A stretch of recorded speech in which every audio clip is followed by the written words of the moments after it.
Well, good morning, everyone, and good evening as well to our guest, Michael Kasprowicz, all the way in Australia in Brisbane. Good morning, Bore da, to everyone else. My name is Andrew Hignell. I'm the first 11 scorer for Glamorgan Cricket and also the curator of the CC4 Museum of Welsh Cricket. I'm doing the formal title because I'm delighted to say we do have some guests this morning from Essex, the Essex Cricket Society members. You're very welcome, and it is a first for us to have guests from other organisations. It's a first for us as well to have a morning meeting, and I'm delighted to say it's our first time in Australia.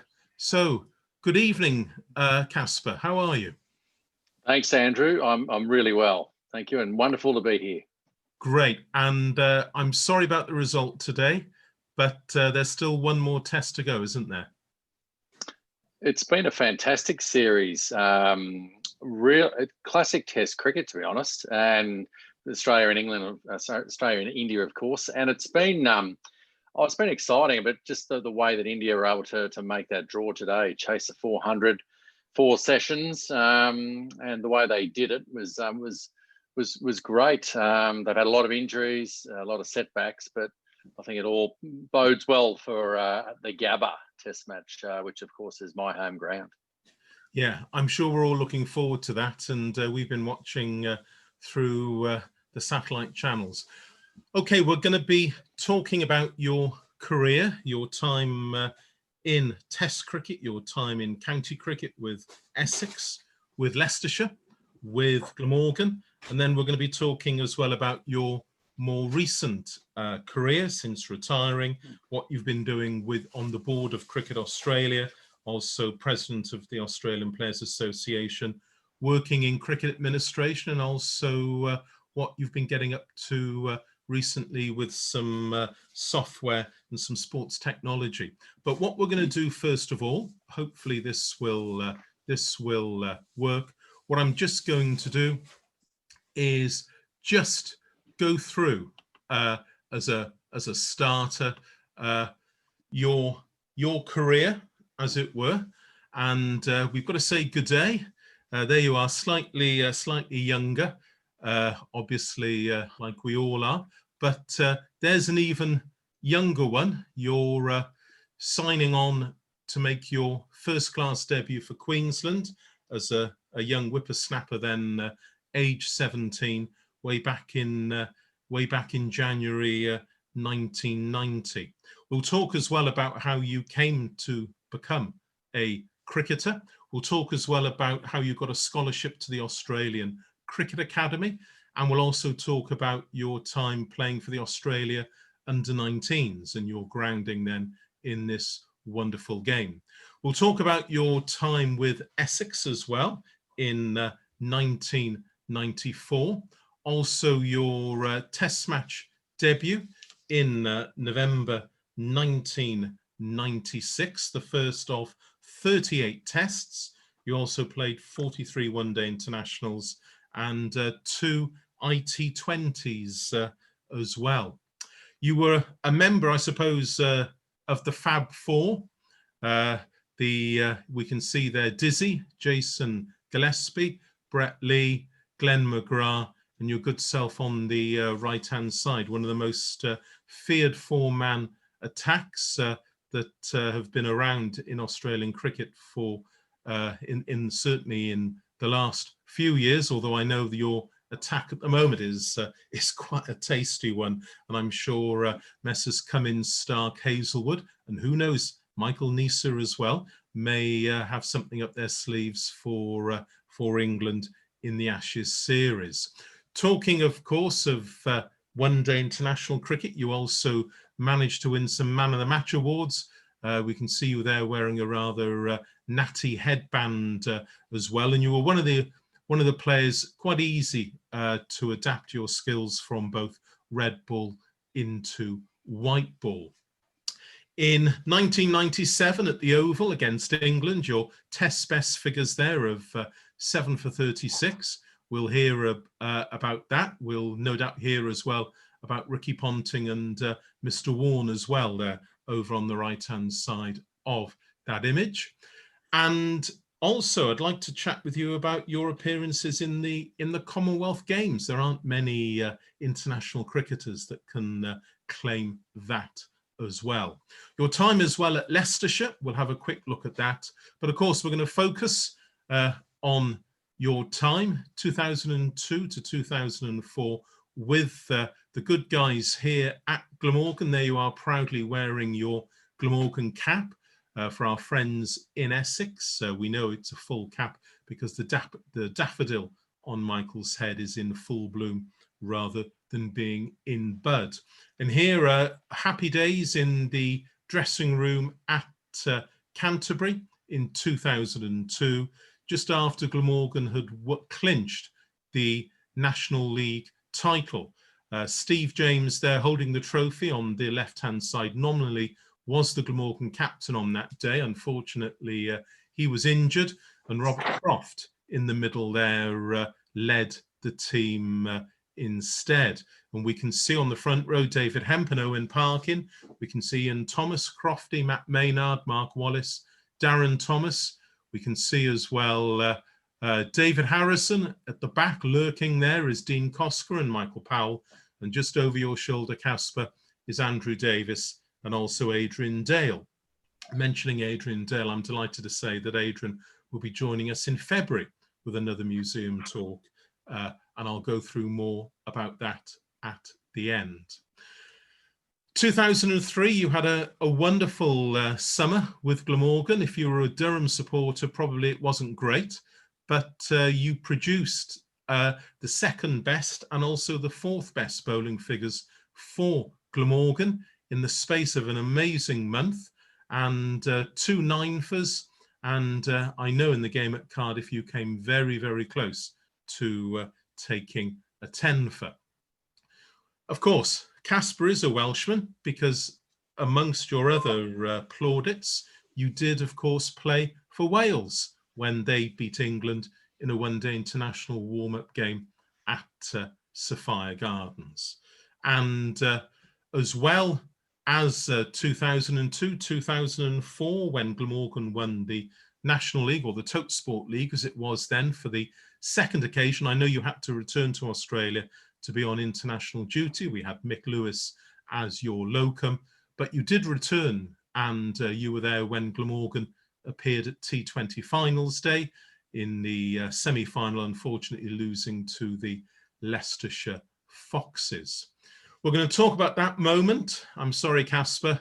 I'm sure every talk you do, this must be this must be like a nemesis for you. But we will talk about that ball from Steve Harmison, that catch by Geraint Jones, and that decision by Billy Bowden, the umpire. And we will obviously look at your final years in international cricket. You retired in February 2008, and your career records: 242 first-class matches, 959 matches, 113 wickets in Test cricket for Australia as well, and 298 wickets in 226 List A games as well. So you're a man with well over 1,200 wickets to your name. So we'll have a chat about the secret of your success as well. Of course, you now work, as I said, in cricket administration in Australia. And of course, I'm sure, like all good Australians, you've got your eyes there on the prize, the Ashes, and looking forward to a contest in the autumn of the coming year. So that's a very quick run through then your career, your life then in terms of the photo. So I've got to start off, Kaspa, by asking you why cricket? What made you become a cricketer? Thanks, Andrew. That's the shortest I've ever heard someone summarise 18 years of 18 seasons, I think, of first-class cricket. So you've done exceptionally well for a start. So congratulations. I Yeah, yeah. People are here. I People have logged in to hear you talk rather than me. So right, okay. No, that's fine. That's good. I'm glad. I've seen you managed to shake a few already. I saw them leave. I I was at school one of those the classic examples of a kid that just loves sport and just played everything. I played rugby. There was athletics through school, but also cricket. And I guess with cricket, I always found I could bowl a cricket ball faster than most kids. I kept getting picked in all the junior teams selection, and I remember coming home and just telling my mother, single mum, I got picked in another cricket team, and her answer all the time was, "That's nice, dear." That's it sounded expensive at the time when you've got to actually pay for, obviously the trip and tracksuits and all the rest that goes with it. But the getting my debut for Queensland when I was 17, that photo you had there, I wasn't signing a contract at all because there was no such things as contracts back in the day. We got paid a match payment. This was today's semi-professional, I suppose you'd call it. So that was for me the opportunity when I was 17 to all of a sudden get picked to play for Queensland. Being in a dressing room with Alan Border, Carl Rackerman, Craig McDermott, all these legends of Queensland cricket and obviously legends of Australian cricket, was just extraordinary. It made for some good stories in the schoolyard, I suppose, when I went back. But one of the interesting things with cricket, I also played a lot of rugby at school, which helped me out in Glamorgan because I know the Welsh are rugby fans, unlike those in Essex. However, I found that I'd just been picked for the Australian schoolboys rugby team. So in 1989, once again, I was just played for Queensland. They got picked to play for Australia. We went to New Zealand in our championships, and unsurprisingly, we lost against New Zealand. I came back in about September after that tour to play club cricket, and so I decided to play club cricket for the University of Queensland. And for those rugby people out there and rugby fans, you'll find this interesting because I was opening the bowling. The first game I played of cricket for my club, University of Queensland, I was opening the bowling with John Eales. Now, John Eales went on to be a Wallaby captain and a legend of the game, and he made the right choice, of course, in choosing rugby rather than cricket. What was your position in rugby, Kaspa? I played second row, sort of a loose forward second row. I loved it. I'm sure that the guys when I played those 3 years down at Glamorgan, they saw my deft handling skills in our regulation touch football warm-up matches. So, yeah. It won't surprise anyone. Yeah. Let's go back to your very early days then at school. Who were your cricketing role models? Who were your heroes? Oh, I grew up watching Dennis Lillee. He was absolutely my idol. I think Jeff Thompson as well, but he was just beforehand. But seeing Dennis come through the late 80s, when I was in that age when you're loving it, and certainly early. The early 80s, especially when the West Indies were in Australia, and just being, because I could bowl faster than other kids, seeing the West Indies come in with often a quartet, and they'd have more fast bowlers than the team if they could, seeing the skill and getting really excited about watching that. So for me, I think it starts with Dennis, but there was plenty of other inspiration. And in terms of your earliest coaches, you talked about you were one of the kids at school who picked up sport quite easily, but was there one coach, was there one mentor early on who helped to point you in the right direction? I think through school, I have a couple of good teachers. And I remember in primary school, I think this is one thing that's really important and doesn't get taught at all, but I made a junior zone team, and it was raining. So this guy was a teacher, and he sat us all down and he talked about the etiquette of cricket, of always having your shirt tucked in. At the time, your socks pulled up. The umpire's decision's always right, and just the grounding, I suppose, of what of what cricket was all about. And I think when you're 12 years old and you're sitting through that, was certainly educational to hear it. But one of the things for me when I first played for Queensland, I think it was the second year that playing for Queensland, Jeff Thompson was the coach. So, so here I was, a 18-year-old young fast bowler, playing cricket, living my dream, playing first-class cricket for my state.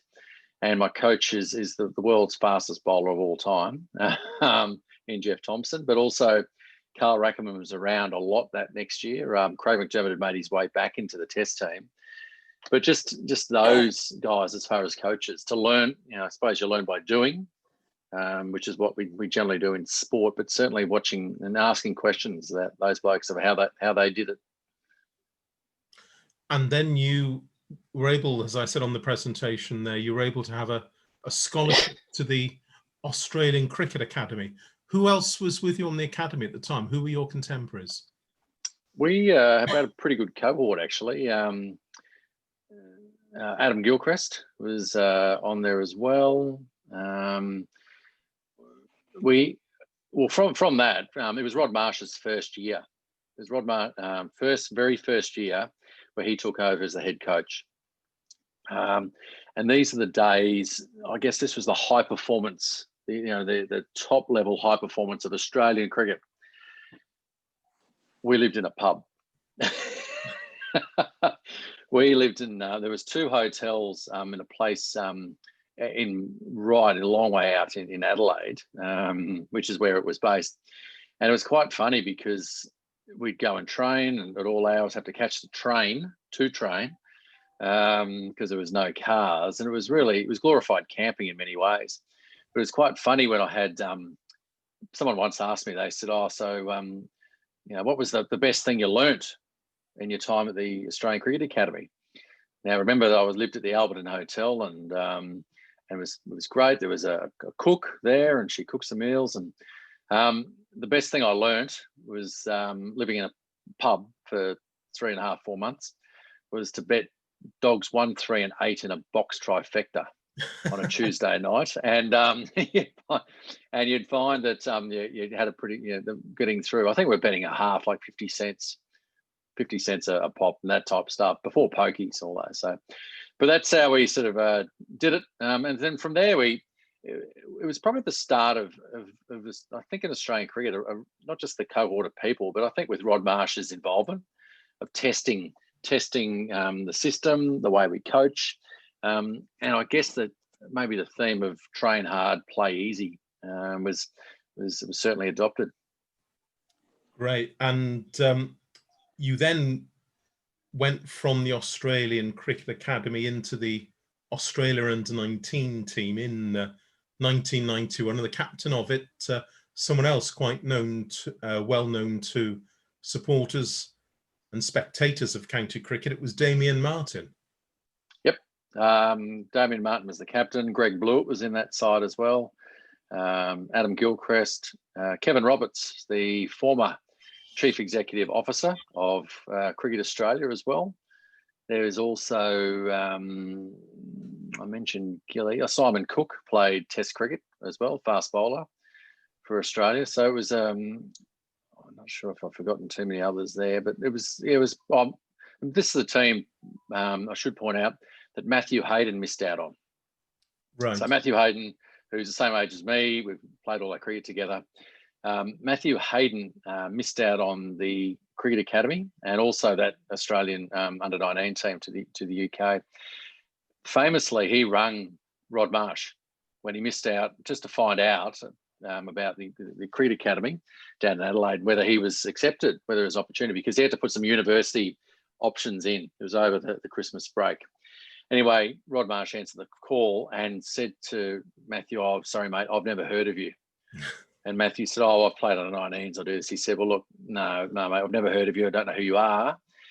To which Matthew Hayden said, "Well, can you tell me, what are you looking for in players going to the Cricket Academy?" He said, "We only get players here that we believe are going to play first-class cricket. So I'm sorry, mate, you might have to try something else." So for years to come, every time we're in Adelaide and Matthew Hayden came across Rod Marsh, it was quite amusing, I have to say. So knowing Halos particularly well. Yeah. And you said you played against England. So who were the people in the England under-19 team who you rubbed shoulders with or came up against? Yeah. In those days, Ronnie Arani, who I caught up with at Essex in 1994. So when I got the opportunity to play over there, I'd played against Ronnie. Who else played? Mark Lathwell, I think, who played for England. Yeah. Jason,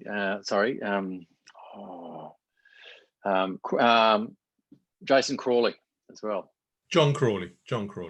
Sorry, John Yeah. as well from Lancashire. Yeah. Oh, look, I know I've forgotten many. I'm flat out remembering it last week, let alone what's that? 30 years ago. So yeah. Do you remember your first wicket for the Australian under-19s? Wouldn't have a clue. Okay. And do you remember your first wicket in first class cricket? First class cricket was Dave Gilbert. Oh, right. I actually that debut when I was 17 years old. It wasn't exactly the fairy tale because I didn't get a wicket and I got a first ball duck, golden duck, LBW to Chris Matthews. So it can only go up from there, I suppose, and we gave a good shake for 19 years. So yeah. Yeah, 1,200 wickets, as I was saying, is a fine record. You were also in just looking at my notes, 1991, 1992. I gather you were the youngest Australian to actually take 50 first class wickets at the time. You were the youngest. Yeah. Were you also playing club or league cricket in the UK during the winter, or were you just playing in Shield cricket back home? Yeah, I just did Shield cricket. I think in 1991 when I went to the Cricket Academy, then Shield cricket 92, 93, and I got 50 wickets in that year. And there was an Ashes tour coming up to our last game of the year. We're playing New South Wales, and like I said, I got 50 wickets in the year, thinking that, if they're going to take a young fast bowler, which they normally do on an Ashes tour, I might be a chance. Wayne Holdsworth, he got selected. Now, Cracker Holdsworth, he got 7 wickets in that final with all the New South Wales stars there, I suppose, with Mark Taylor and the Australian captain and all that there. They decided to go with Cracker on that 1993 tour to England for the Ashes, which is why I sort of missed out, and I didn't bother going and playing club cricket then. But the following year, 1994, was when the opportunity came to go and play for Essex, because I know that Graham Gooch had spoken, because Mark Waugh wasn't coming. Mark Waugh wasn't going. Derek Pringle had retired, or Neil Foster as well, or what? I'm not sure who. I think they both had. So they wanted a fast bowler, and I know that Graham Gooch asked Alan Border, and Alan Border said, "Well, look, we've got this young bloke named Michael Kasprowicz. He's some fresh meat. Plug him in from one end, and he'll go all day." So that was my first experience of playing cricket in England. Sorry, first experience was the under-19s, but the first experience as far as living in the UK. And different ball and different wickets.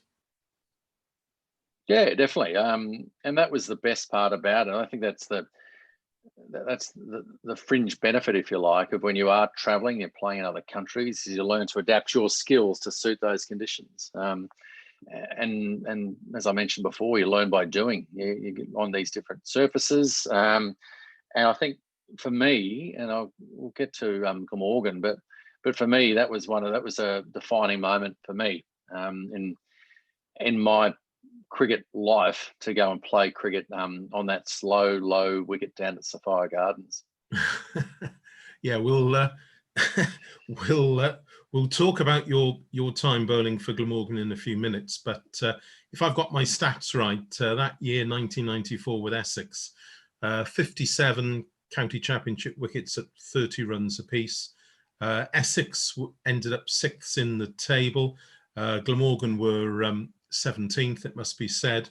But you didn't, though, have a great time, though, in one-day cricket. I think Glamorgan were 6th or 7th that year, and in the Sunday League, Essex were down towards the lower reaches. I have to ask you, Kaspa, because the one thing at the time then in the county system was that you would have been mixing and matching your 1 day and your 4-day cricket, and it's not sort of segmented as it is at the moment.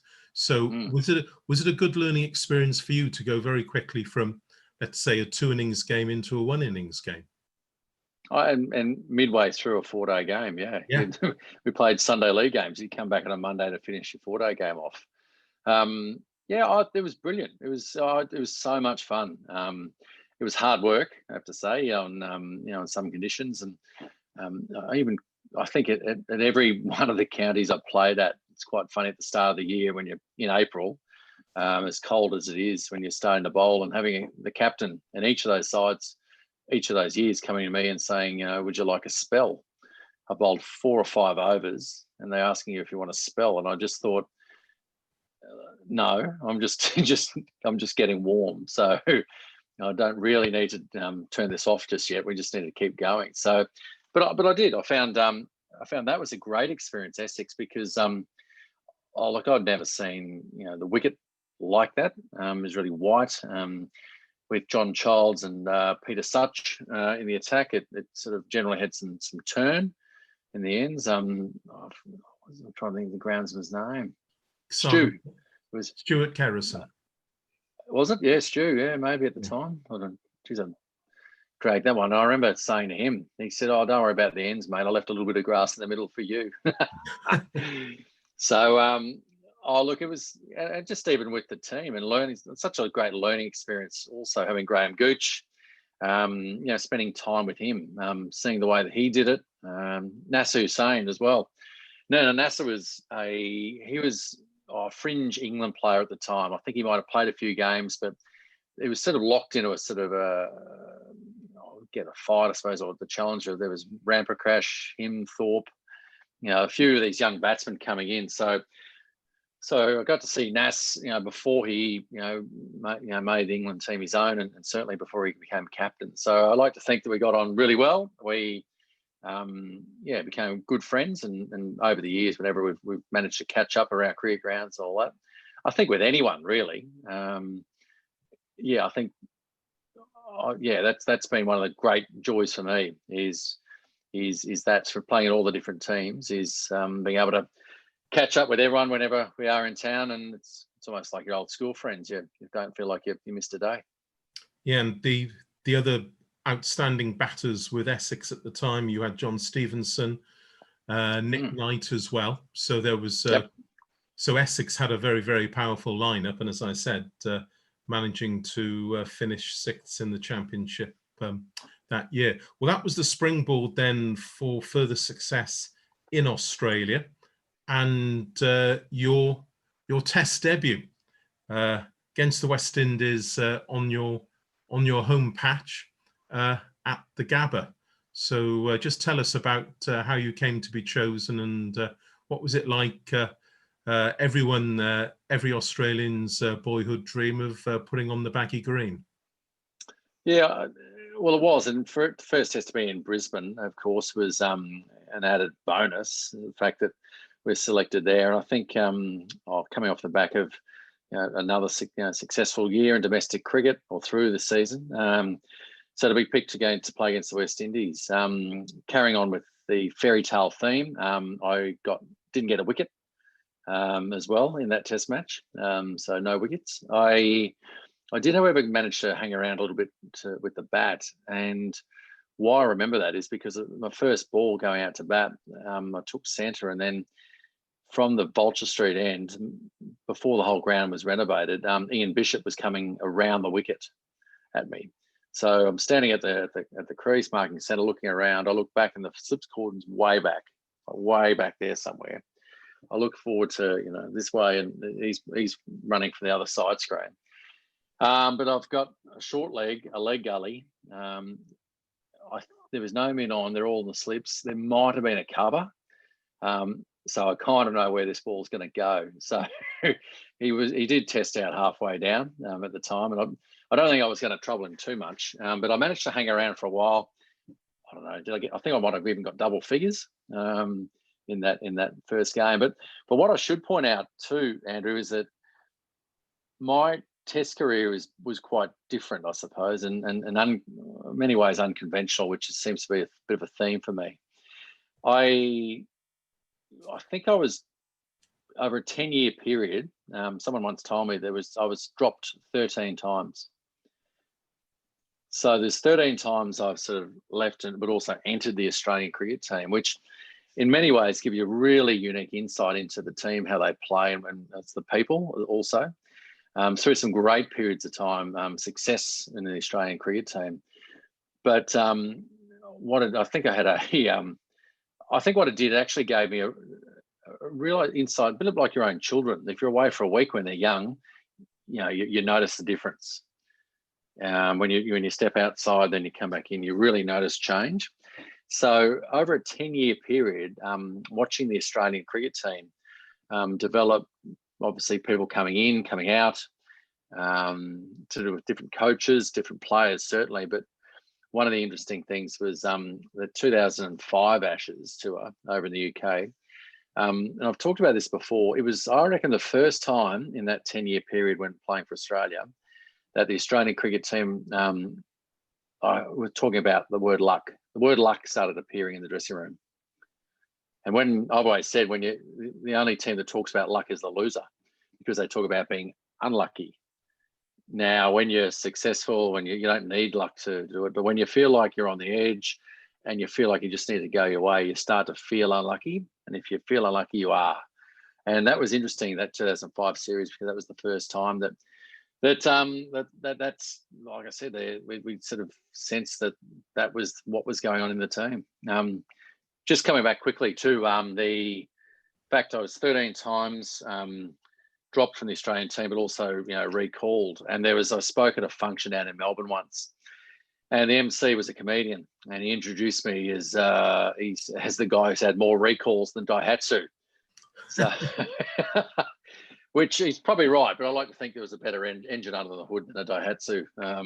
But certainly we managed to get through. Yeah, and goes along with fairly low maintenance as well, as I remember from your days with Glamorgan. Let's just talk about the 1997 Ashes series, because in the first test at Edgeboston, you actually got your maiden test match wicket for Australia. Can you remember that? Mark Butcher, caught by Ian Healy. Yep. Yeah. So Nasser Hussain scored 200 in that innings. And we also had one of our other fast bowlers, it might have been Paul Rifle, actually break down. I think there was something like that. There was an injury, so I managed to have to bowl a fair bit. Well, it wasn't Mcgrath. Maybe it was Mcgrath. I can't remember. But yeah, so we're playing at Edgeboston. Nasser, who of course I got to know particularly well at Essex 3 years earlier. So yeah, but yeah, to play an Ashes Test match over there in the first one was absolute delight. Unfortunately lost, I think, but yeah. Yeah, and the highlight for you, Kaspa, was the test at the Oval, as I showed the photo earlier. 7 for 36 against England. Who were some of the people you dismissed during that fine spell? Oh, some of the people I dismissed. Maybe easier to answer the ones I didn't. Like I said, I'm trying to recall from a video, but I know that what happened. I got because Mcgrath was in the side. Now Glenn Mcgrath actually got 7 wickets in the first innings of that Test match, and put us in a really good position. In the second innings, I was coming in. I think Atherton might be one.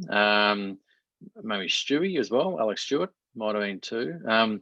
I'm pretty sure that it all started. We went to lunch or something like that, and Ian Healy tells me that, as you always would, Mark Taylor coming out was going to start with Warner Mcgrath again.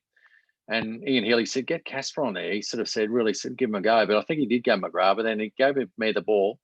I managed to get Thorpe, I think, and then it sort of started. I think that might have been the case. Cleaned up the tail, and Adam Holyoke, who played that test match. He actually helps out here. He lives in Queensland, lives down the Gold Coast, have a fair bit to do with Smokes these days. He was one of those wickets as well for a ball that just, I think it might have been almost a caught and bowled that came back to him. But did give me great pleasure. Well, Tufnell was one, but also Devon Malcolm bowled him with a full ball, hit the stumps, and thanks very much, 7 wickets in the pocket. And they can't take that away from you. Crofty wasn't involved then, was he, by any chance? Robert Croft? No, I don't think he was. I think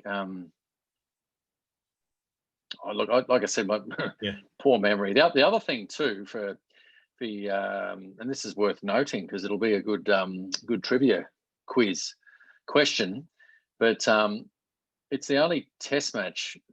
Maybe go deeper in this, but there was 3 people got 7 wickets in the test match. Mcgrath, Phil Tufnell end up winning the test match for England, getting 7, but I got 7 for in our second innings. So it's unusual that Australia would lose a test match and have 2 of their 2 bowlers both get 7 wickets in an innings, first and second innings. As a lover of cricket stats, I think that will keep me going. There you go. There we are. Thanks, Kaspa. That's my homework. Again, I mentioned earlier about the Commonwealth Games.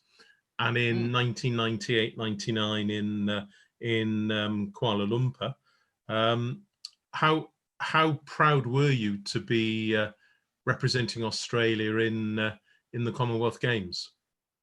Yeah, it was actually it was an extraordinary experience because you're living in the Games village and you're seeing the way that athletes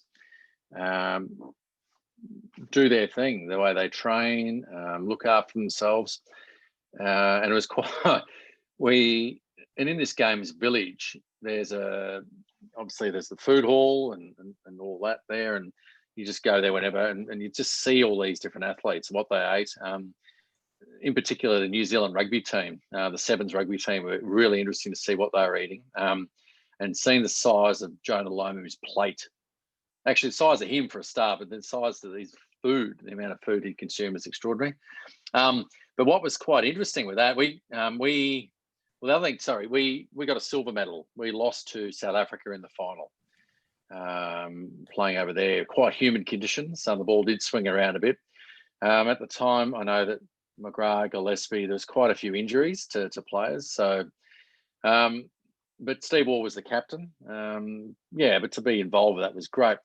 One of the funny sides to all that was that we, as cricketers, we just did what cricketers do after a day's play, and you got to put back what the sweat takes out. So we'd go to the bar, and we went to, in the Games village, there was a section, off to the side where there was a bit of a bar, and the only people that frequented this bar, if you like, in the first part of the Commonwealth Games was the Australian cricket team, the New Zealand cricket team, and the Rugby Sevens players.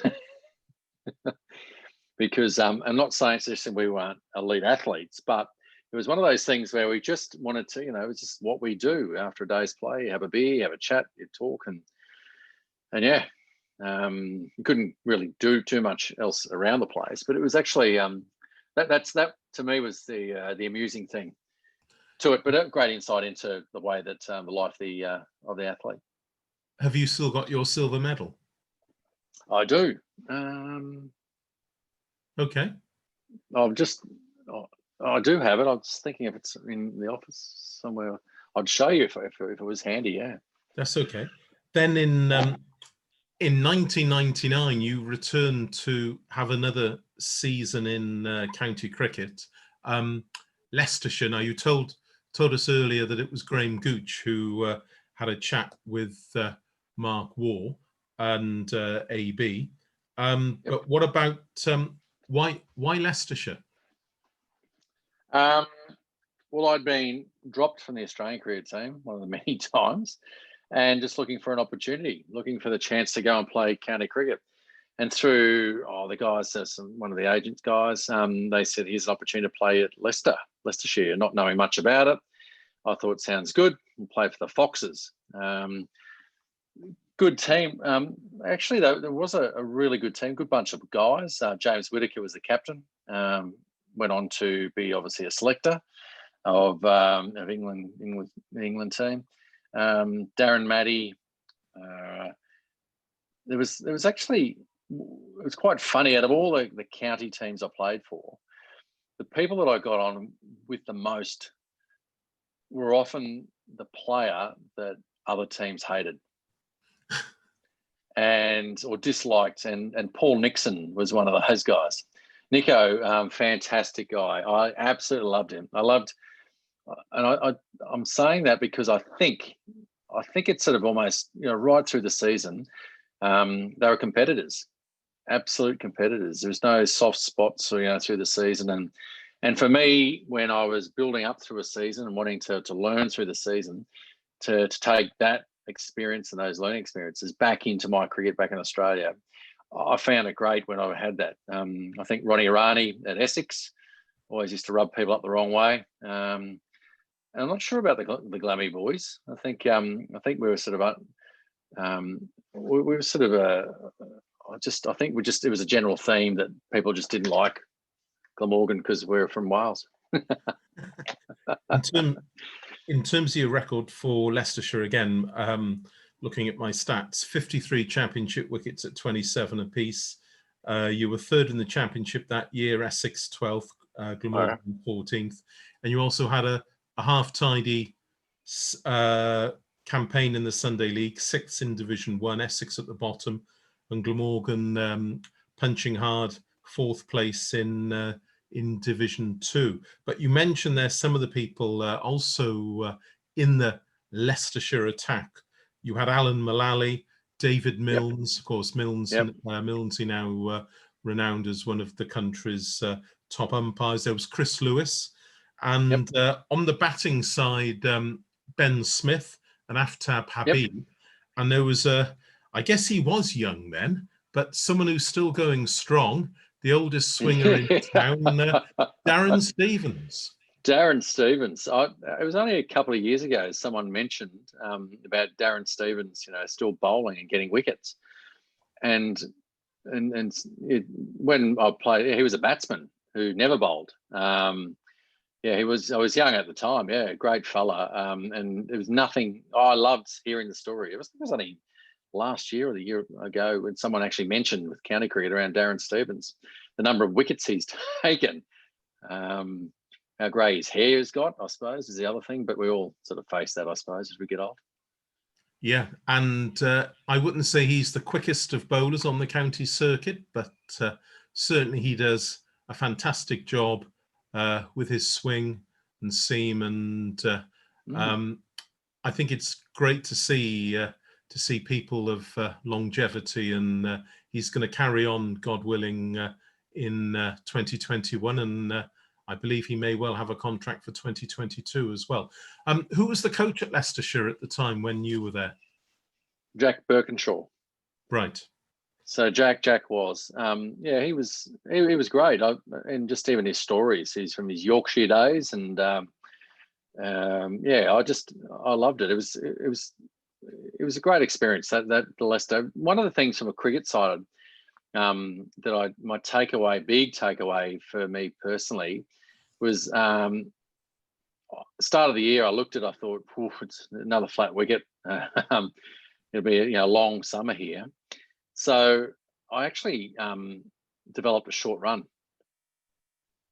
So I developed a short run up. Because I thought, well, that's one way to get through. And it was a real game changer for me because, as I said, I'd been dropped many times to the Australian team. You're in for a while, then you're out. But what happens is with selectors, when I was young, one of the best parts was I had potential. Everyone does when they're young. But I realised the problem with potential and how potential works is that All potential is the ability to imagine someone is better than what they are. So you can imagine someone to be better than what they actually are by just, if you're carrying the potential tag around your neck, then, because what would happen was the Australian selectors said to me at the time, and when I was dropped around then, they said, "Oh, Kaspa, look, we haven't picked you because we know what you can do. So in other words, we can't imagine you to be any better. We're just going to, we're going to, select you, and well, we're going to go with someone else." So that's where, for me, Leicester was a really great example of understanding how perception works, in changing your perception, if you like, your customer. My customers, obviously the selectors, because they're going to buy me. And if they've decided they're going to buy someone else, I need to change that opinion. And it was interesting because the short run now is probably, I reckon, 15 steps or so to start with, and it got a little bit bigger in it. But when I went back to Australia after that Leicester season, we played at the Gabba, first game against New South Wales, full strength. Now, Trevor Holmes, who was the Australian selector at the time and I played with Trevor for Queensland, but he was the captain in my second year. But the other thing was, he also was a selector for the whole time in the Australian team. So he managed to drop me all those times as well. He came to me, he said, "How is county cricket? How did you enjoy it?" And I said, "Mate, it was fantastic. So good that I've got myself a short run." And I went into sales mode. I went into a sales mode, almost sounded like a car, not a new car salesman, of course, and talked about the benefits that I had from a short run with a bit of balance in the crease, longevity for the day, sustainability, better, everything else. I just sold all these features, if you like, to him. Anyway, we said, "Oh, it's great. I'm looking forward to seeing it." So then we've gone and played the game. I actually got wickets against New South Wales, full strength. And he came to me at the end of that day's play and he said, "Kaspa, that's exactly what we're after. That's what I'm talking about." Same time I actually thought, that's exactly what I was doing beforehand. But now that I've got a short run, I've changed that perception. So that was my big performance takeaway, certainly from my time at Leicester. And then your career moves on, and you saw the light, as it were, and came across the Severn Bridge to Wales. Of course, Glamorgan in 2001, it was Steve Watkins' final year after a sterling career, like yourself. Steve Watty would run in all day, bowl his heart out, and could be relied upon with the new ball to knock over or certainly some of the top order. So Glamorgan certainly, like you were saying earlier on about in Essex, the retirement of Neil Foster and Derek Pringle, Glamorgan were looking for someone to spearhead the attack in 2002. So who was it who made the contact with you? I just came through once again by one of the agents. It was, and it was. I should actually also frame all this because 99, I came back from England, from Leicester. I got picked for the Australian team again, and that 2000 was John Buchanan's first year as the Australian coach. John Buchanan was also, I was in the Queensland team when John Buchanan was there, but I was also in the University of Queensland club cricket team here in Brisbane when John Buchanan started that as well. So I'd been no buck really well through that process. When I was in New Zealand in 2000, we played the series over there, and all of a sudden we finished the season, and I thought I'll go to the gym. And all of a sudden in the gym, my right shoulder wasn't right. So I went and saw the doctor. They had an operation, my right shoulder, and I had a total shoulder reconstruction to the point where I might not have, no one had ever come back from what they actually did. And they said, "Oh, look, we're not sure whether you'll be back." So I'm 28 years old, 28 years old, thinking this might be the end of it. I had the operation, did all the rehab, got back, and then late in 2000, I end up playing, just actually 2001, just started playing back for Queensland. I had a retread, if you like, in the shoulder because I could throw like a beauty. got wickets straight away, and then got picked for the Australian cricket team to go to India. So I've gone over there in 2001. That's when we lost that test match at Eden Gardens when Laxman Dravid batted the entire day. But we're not talking about that. We're talking about our county cricket experience tonight. So being involved in that one. But I got back, so I played the second test match there. At the end of that tour, there was an Ashes tour for 2001. I got dropped from the Australian cricket team. I lost my contract and didn't get picked on the Ashes for 2001. And it was one of those moments where I thought, what's going on here? Like, where am I going? Where is this game taking me? Because at 28 years old, there's lots of young fast bowlers coming through, and having missed out. Sorry, in 1993 was the earlier time. I think I messed that up, the timings. Was when it was a chance to go on the Ashes when I was a young pup at the time, and Wayne Holdsworth actually got his 7 wickets after my 50. That was 93. So 2001, here's a chance. I missed out. So I was looking for opportunities in cricket, and that's how I got to Glamorgan, because came back, played my domestic season in Queensland. During the off season, I just trained. And then the opportunity came up to go and play county cricket. And I thought, well, I've got to do it. Here's an opportunity, and we'll try and we'll get some learning from that. Over there as well. And you came into a Glamorgan side still with several of the members in 2002, several of the members from the 97 championship winning team. There was Steve James, Matt Maynard, Michael Powell was there, Dean Kosker, yep. Robert Croft, but there was some young pups, to use your phrase, some young pups coming in. Andrew Davis, Owen Parkin, and behind the stumps, Mark Wallace as well. So it was a fairly young and inexperienced, certainly white ball attack, focusing on the National League first of all. So I suppose your role now, Kaspa, was you were the leader of the pack in Australian Test cricket. You'd been one of a fine force, but now you were the leader, and you also had a chance to mentor and pass on some of your skills to some of the youngsters. Yeah, and like I found myself thriving in that environment. I've always done that, and I think Queensland at the time, and that was that was the role for every young fast bowler coming through. It wasn't about keeping you. I like sharing the toys, helping everyone out, because for them to be the best cricketer they can be. So I was never shy in that, and loved it. As I said, really felt I could thrive with it. The other thing too, and one name I think you forgot then, was Simon Jones. Yeah, I'm coming on to Simon. Yeah. Okay, because I think that was the other exciting part. You see someone with his talent and speed, because you can't coach someone to bowl fast. It's natural. And I think that was it. Seeing. Look, I love my time at Glamorgan. The 3 years we were there, and of course,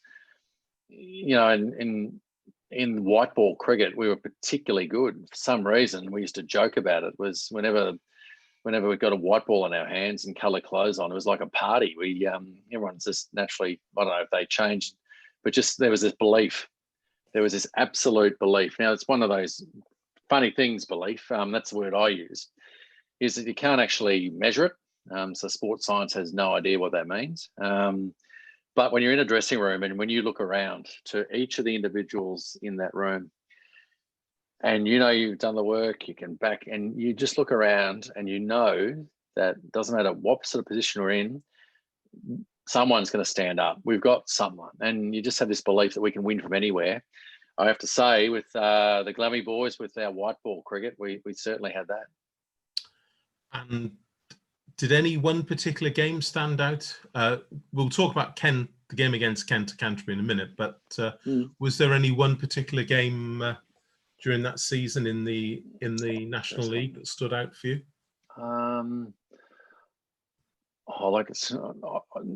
Nothing comes to mind. I haven't delved into this part of my head for a while, as far as recalling it. But I do remember that Canterbury game, like to win the game, to win the championship. So it's not like a final; it's a championship to win.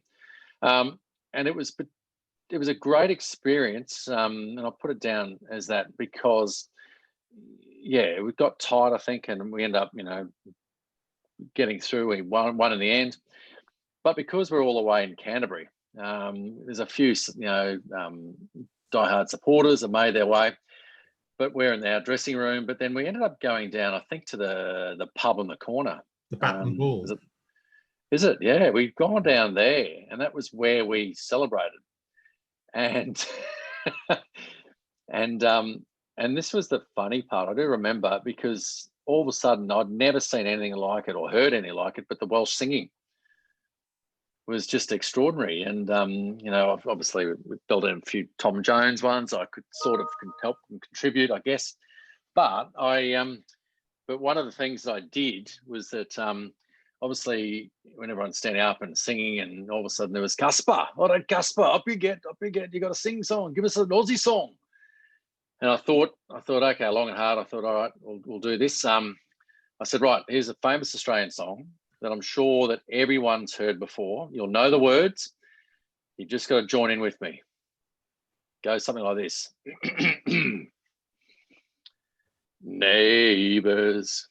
Everybody needs good neighbours. And so we went on that. And of course, the whole place has gone boom. That was my contribution, Andrew. To actually, famous Australian. Yeah, I do know that you also made another contribution, because talking to some of the other players in that squad, I know that after the celebrations in the changing rooms, I do know that you got everyone to sit around and to say what it meant to them. Did I? Yes, well, and that and I know that has stuck with them. Fantastic.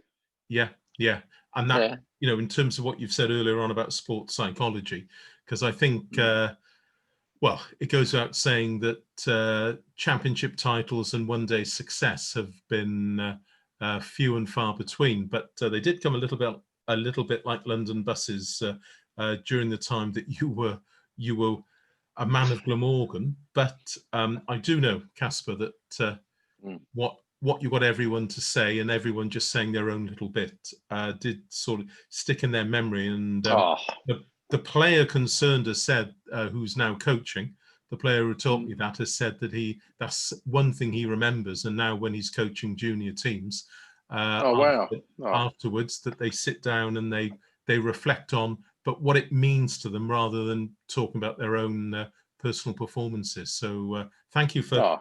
Thank you. Thank you.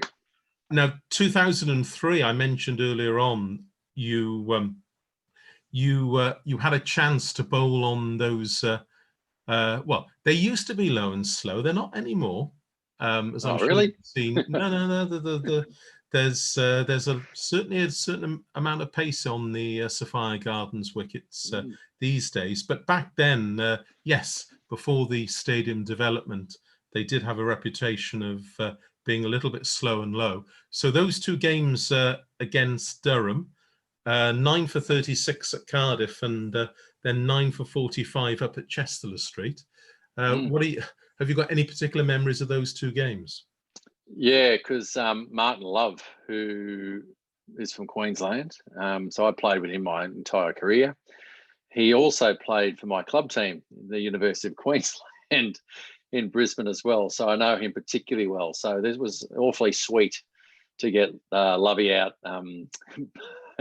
in those games. And I think it was actually at Sapphire Gardens. It was just it was actually getting it to reverse, so it was swinging tailing back in. And so, but everything was there was nicking. The balls were getting nicked and catches getting taken, and stumps are getting hit, and it just was one of those extraordinary experiences, because there's plenty of times when they'll just go past or just bounce forward or get dropped and all those things. So it was unbelievable, actually. Now the irony to the Cardiff 9 for was that there was I met with a lady. I reckon we were batting, so I might have been his first innings, whenever it was. It was definitely that game because she was doing a PhD on fast bowling injuries or something like that. And so I sat down for her for a good hour. We're sitting down in the old section where the press box was and where the dressing room were, just on that corner there. Sitting outside, and we're having a bit of a chat and answering all the questions. Next thing on my left shoulder, a dirty big bird poo has just gone and slap on the shoulder. And I've gone, you wouldn't believe it. And she said, do you know that's good luck? That means it's going to be good luck. And this was the crazy part. I said, oh, really? I said, well, I'll go change my shirt and I'll come back.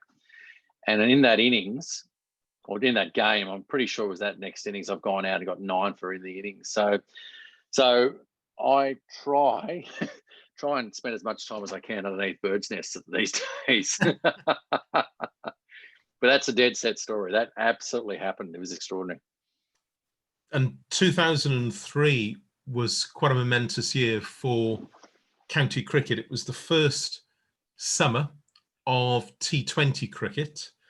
You opened the bowling for Glamorgan's first T20 game against the Northants Steelbacks at Cardiff. Can you remember what happened? Was it raining? No. What happened in your? That was the Somerset game.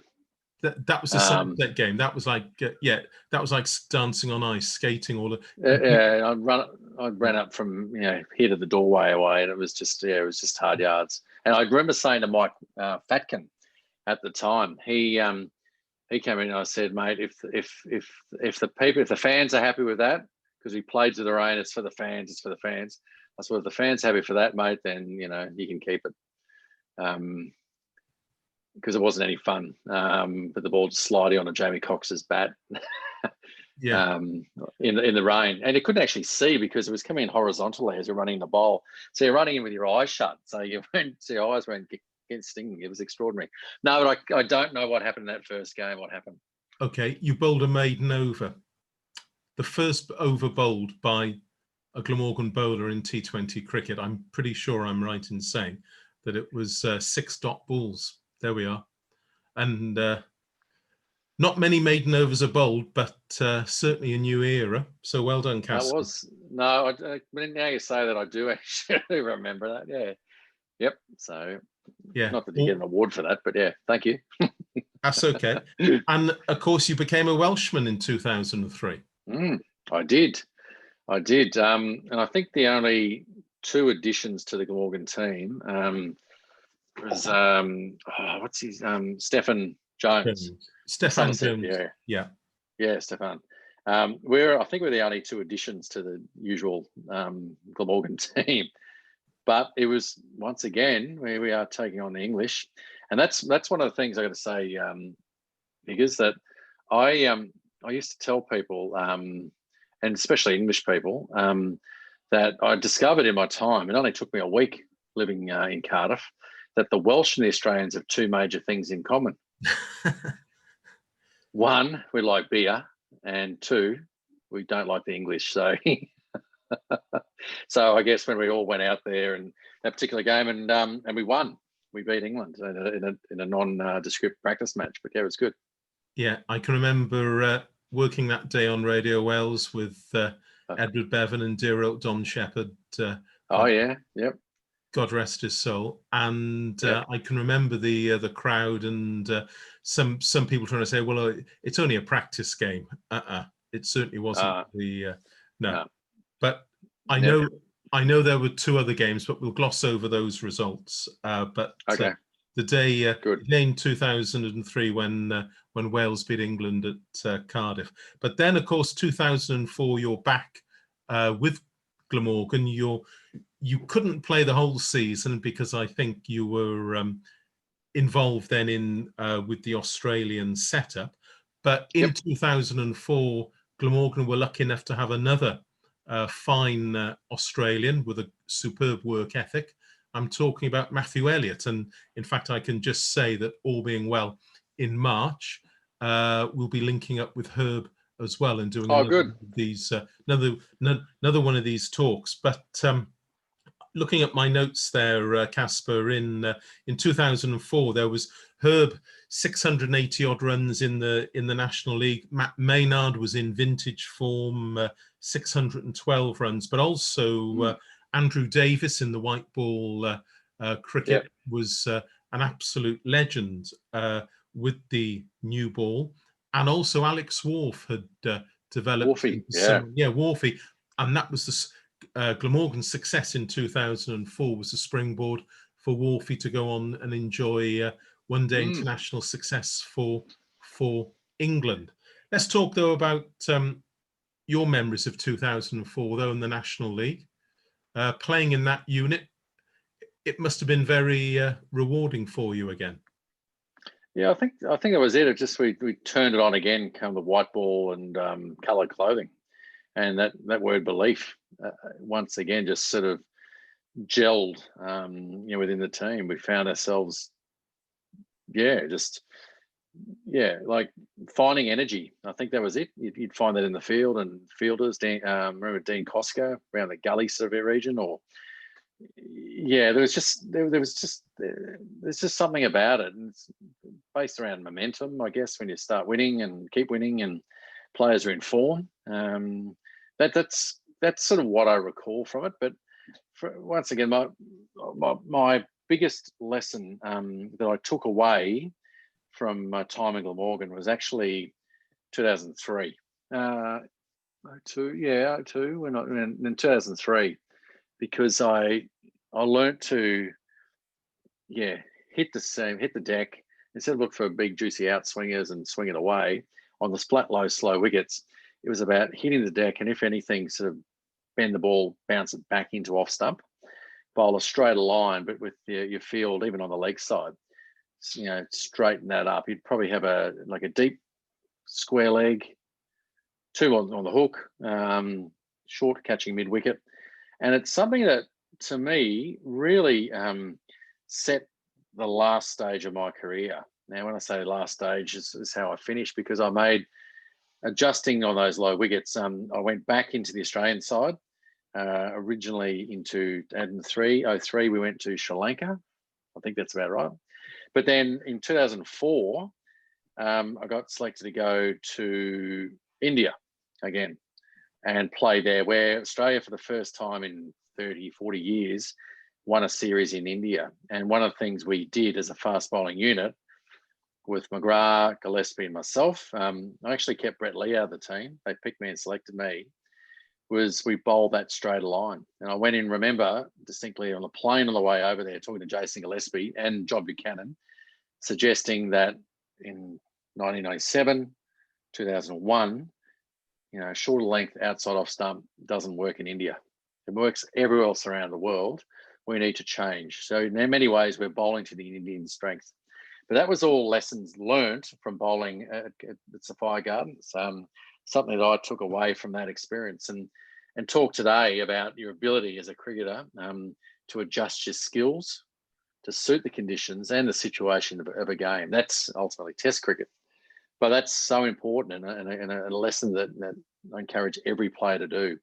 Don't be so narrow that this is what I do and how I do it. And if it doesn't work, then and not venture outside. You got to keep exploring your game, the opportunities, but also how you adjust.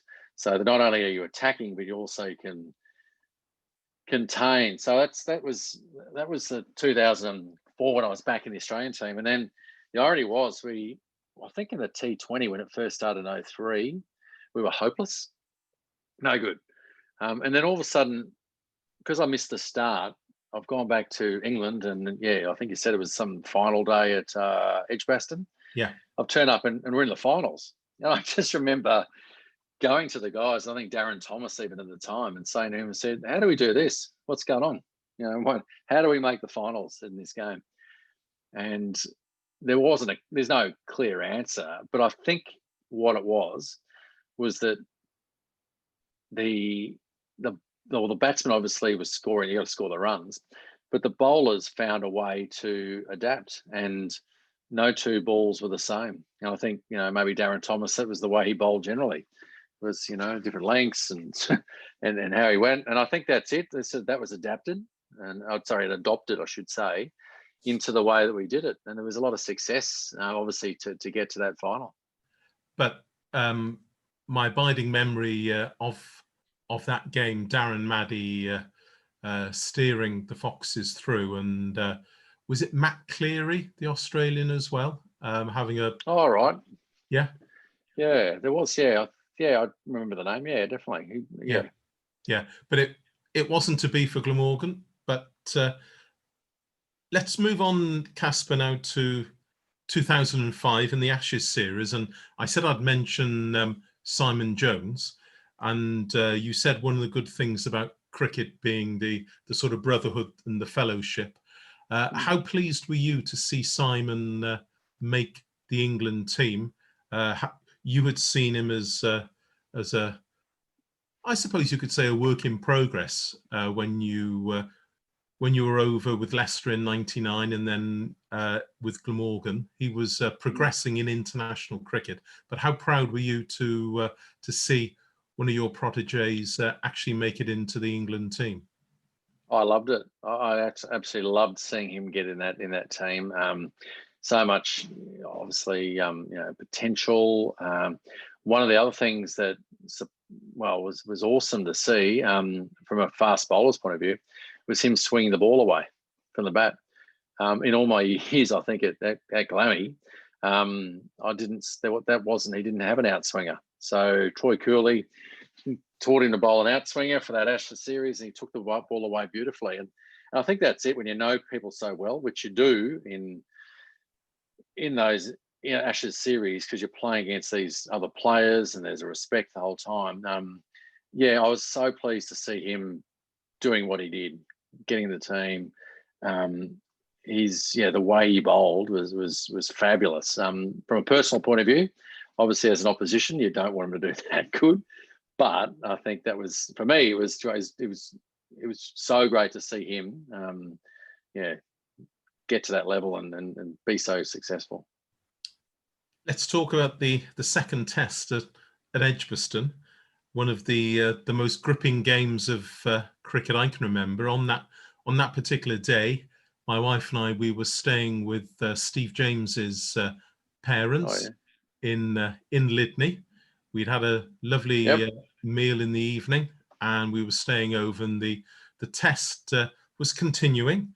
And I can't remember how, it was just a handful of wickets to fall on the final morning, and we thought, well, it's done and dusted. We'll head back from Lydney back home to Cardiff.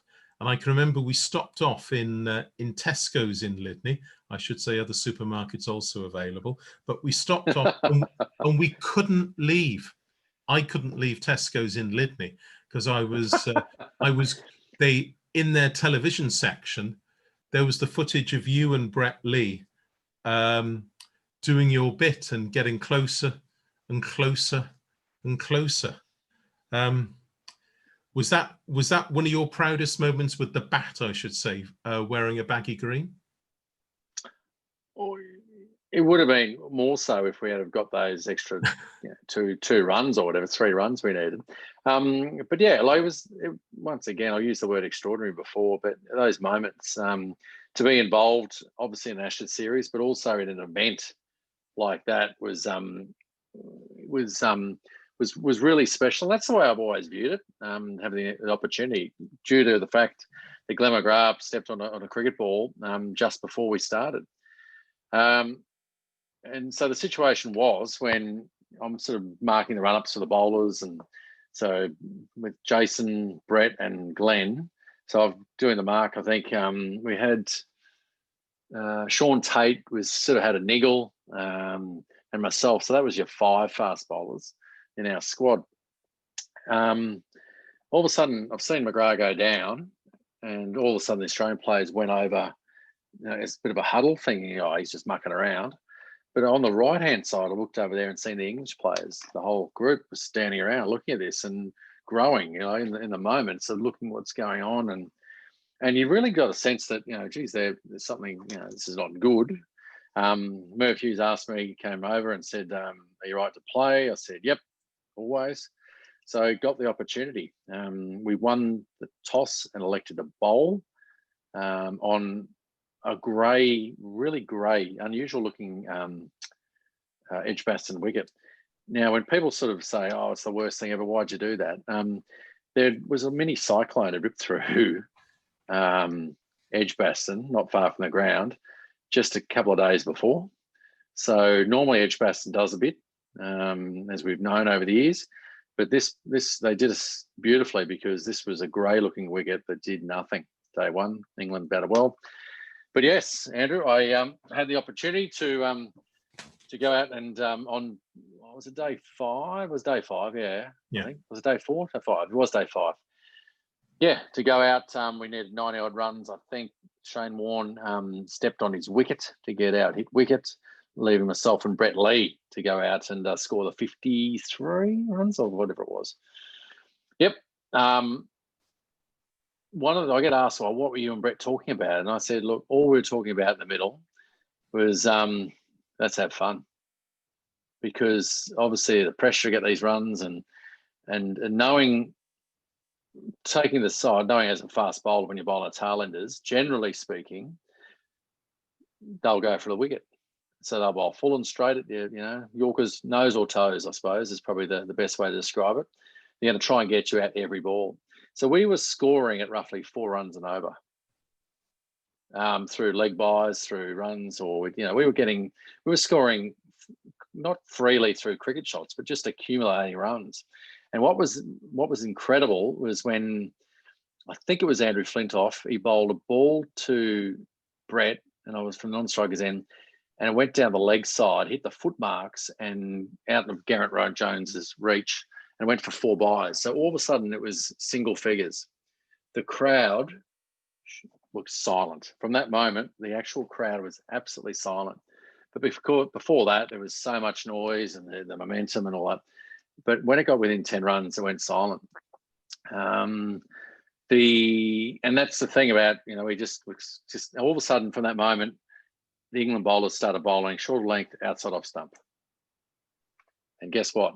It's harder to score there because you have to leave it, and occasionally. And then we got close, obviously, and I think Brett smacked a cover drive through, but he picked out perfectly Kevin Peterson on the fence for 1 run, put me on strike. I think short ball from Harmison, I thought I sort of defended it down.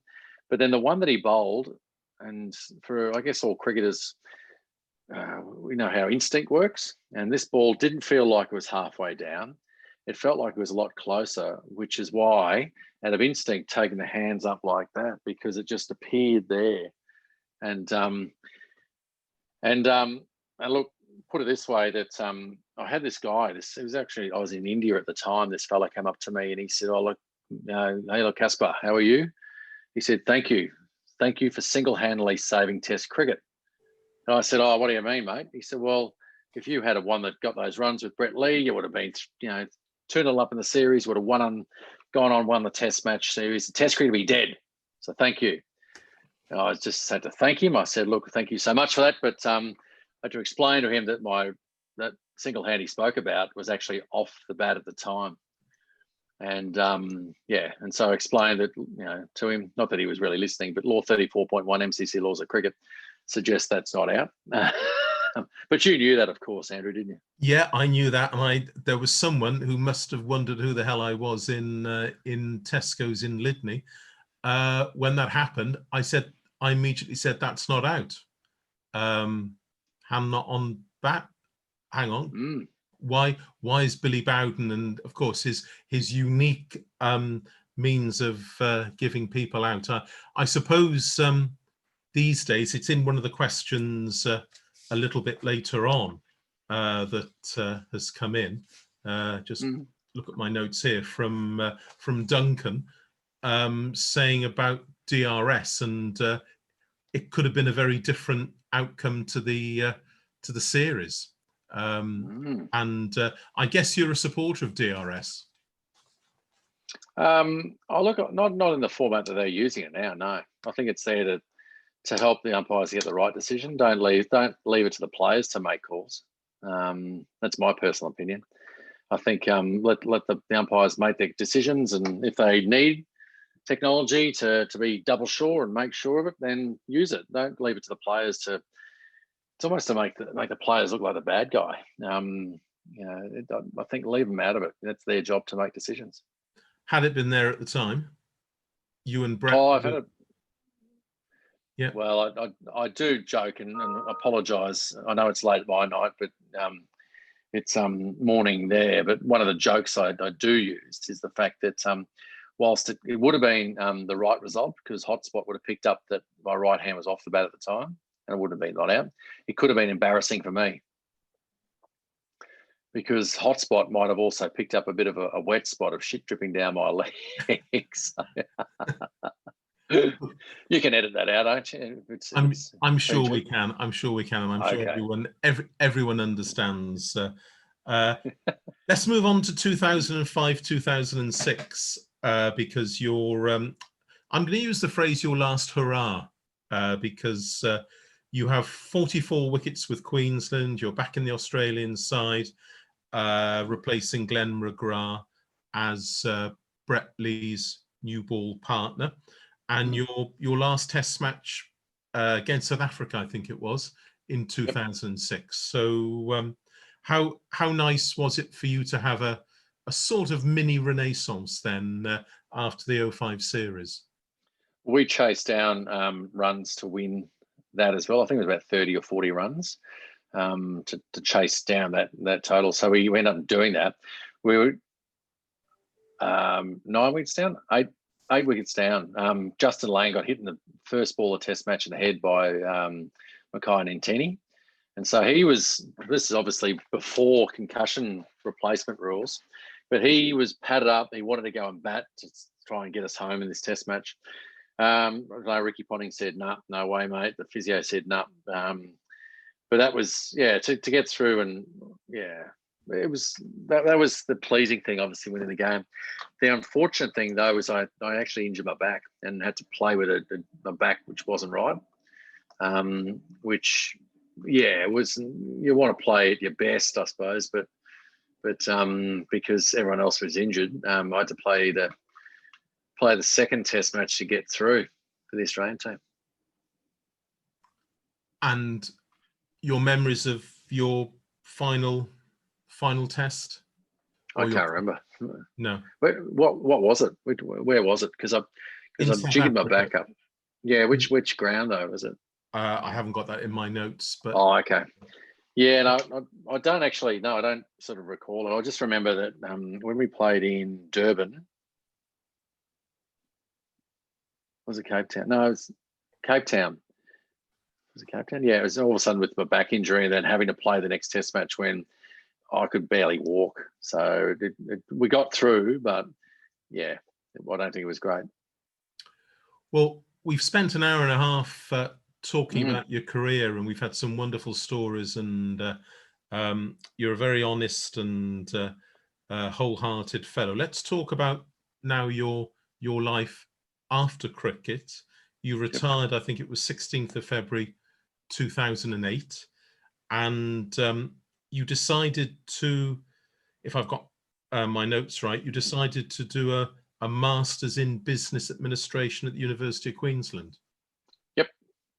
Yeah, I did, because as I said, I like to be unconventional in many ways. So knowing that there was no Australian cricket had ever done an MBA before, I thought I'd do it, and it was a proper one, full freight. There was no freebies from the university. So I did that. And I suppose out of that, you'd like to think that opportunities can come from it.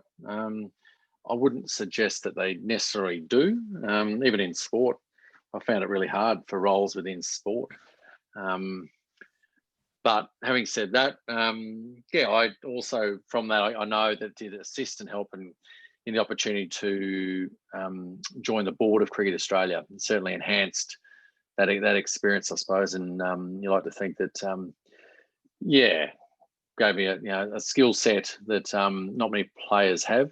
And even for Cricket Australia, I have asked Alan Davidson earlier in the piece, and I'm pretty sure, and he agreed, that I could well have been the only fast bowler ever to sat on the board of Cricket Australia. That's just another example of the batsman just running the show. So we need to we need to sort that out. Yeah, a great feather in your cap. And you also, if my notes are right, you were president of the Australian Players Association. Yeah, I was in 2010, and then Queensland Cricket, through the model at the time, nominated 2 directors, and Queensland Cricket asked me to be one of their 2, which meant that I'd leave the Players Association after 1 year. And if you like, go from one side of the fence and go and sit on the board, as public enemy number 1, because players, classic unions or the Players Association.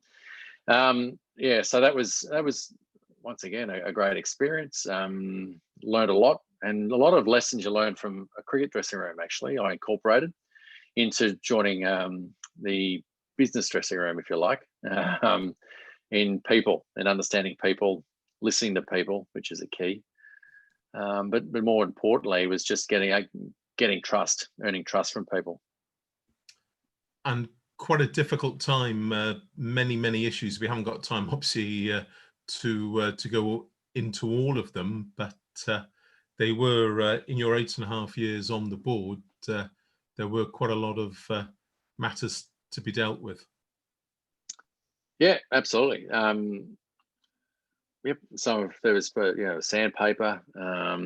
There's been TV rights. There's been the spread, if you like, of those experiences. I know across all business as well, as a grounding, that experience, does transfer across a lot. But I think the best thing about sport, or maybe the confusing thing for sport when you're on a board or in administration, essentially, in sport, is that the example I use is if you're in a business, you have shareholders, and shareholders invest money, and all you need to do is give them a dividend, and they're happy. So they've invested money, they get a dividend, they're more than happy with the result. In sport, you don't have shareholders, you have stakeholders. And the problem is they haven't invested money, but they've invested emotion.